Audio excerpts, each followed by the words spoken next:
வணக்கம். இன்னைக்கு கொழுக்கட்டை பூர்ண கொழுக்கட்டை எப்படி செய்கிறதுன்னு பார்க்கலாம். அதுக்கு தான் இலை கழுவி தொடச்சி வச்சுக்கிட்டு இருக்கேன். மாவு அரைக்கணும், அரைச்சிட்டு காமிக்கிறேன்.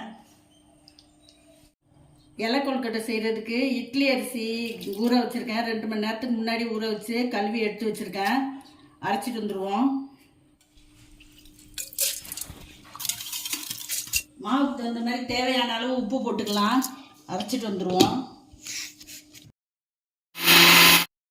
நல்லா அந்த அளவுக்கு நேவாக அரைச்சிங்க. பச்சரிசி மாவு கடையில் வெந்நீர் ஊற்றி வதக்கி அதில் கூட கொழுக்கட்டை செய்யலாம். நாங்கள் புழுங்கரிசி மாவு அரிசியை தான் ஊற வச்சு அரைச்சி வச்சுருக்கேன். நெய் சேர்த்துக்குவோம் 1 ஸ்பூனு.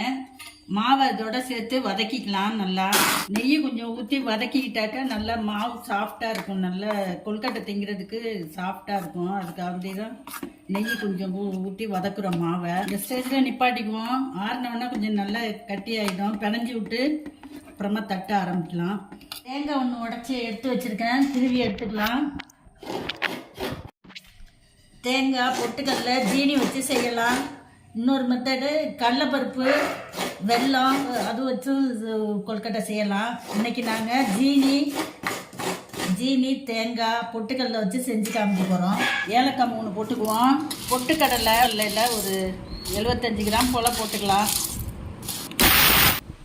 பொட்டுக்கடலை மாவு சேர்த்துக்குவோம். ஜீனி வேணுங்கிற அளவு சேர்த்துக்கலாம். நான் ஒரு 4 ஸ்பூன் போடுறேன். எங்களுக்கு நல்லா டேஸ்ட்டாக நல்லாயிருக்கும். இது மாதிரி செஞ்சு நீங்களும் சாப்பிடுங்க, பிள்ளைங்களுக்கும் கொடுங்க. சும்மா திங்கவே நல்லாயிருக்கும் இந்த பூரணம். மாவு ஆறிடுச்சு. நல்லா இது மாதிரி பிணைஞ்சு கொடுத்துக்கிட்டா நல்லா சாஃப்டாக வந்துடும். கட்டி இல்லாமல் இருக்கும். இலையை கழுவி நல்லா தொடச்சி எடுத்து வச்சுருக்கோம். அதில் கொஞ்சம் தண்ணி எப்படி தொட்டுக்கிட்டா ஒட்டாது அவ்வளவா. தட்டிக்கிட்டு இது மாதிரி ஸ்பூனால் அள்ளி நிறையா இப்படி வச்சுக்கணும். வச்சு இப்படியே மடக்கிட வேண்டியதான். அப்படியே 2 பக்கமும் ஓரத்தில் இப்படி ஒட்டினா ஒட்டிக்கும். காம்பை கிள்ளிடணும். இப்படி சுற்றி விட்டு கிள்ளிங்கன்னா வந்துடும். இட்லி பானை வச்சுக்குவோம். தண்ணி ஊற்றி வச்சுருக்கேன். கொதிக்கட்டும். கொழுக்கட்டை இது மாதிரி தட்டி வச்சுருக்கோம். தண்ணி கொதிச்சோடனே தட்டை வச்சு அது மேலே வைப்போம். இது மாதிரி அடியில் உள்ள தட்டை வச்சுக்கணும். மேல் தட்டை எடுத்துகிட்டு ஒன்று ஒன்றா எடுத்து இது மாதிரி அடுக்க வேண்டியதான். 10 நிமிஷம் வேகட்டும். வெந்தோடனே எடுத்துக்கலாம். கொழுக்கட்டை வெந்துருச்சான்னு பார்ப்போம். இலை கலர்லாம் இந்த மாதிரி மாறி வந்துடும். எப்படி பச்சையாக இருந்துச்சு, இப்போ கலர் எப்படி இருக்குது பார்த்தீங்களா?